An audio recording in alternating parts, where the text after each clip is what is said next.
Hari ini kita birding pagi ini di Desa Sugihmukti, Ciwidey. Area sekitar sini tuh banyak banget biodiversity-nya. Satuannya bagus, burungnya juga masih banyak dan enak banget buat birding.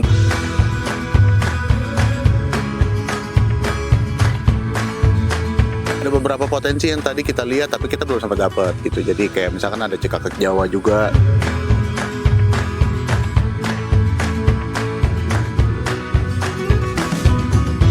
Namanya juga birding, harus olahraga dikit.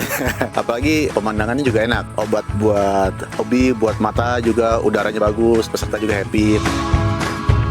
Terima kasih buat Fuji Shop dan juga buat Fuji Film udah diajak ke sini. Kita birding bareng, kita jalan-jalan bareng. Next time mungkin kita coba explore tempat-tempat lain lagi atau kesini lagi karena kayaknya nggak cukup sehari buat kesini. Jadi kita harus balik lagi kali ya. Sugihmukti, untuk bumi hingga nanti.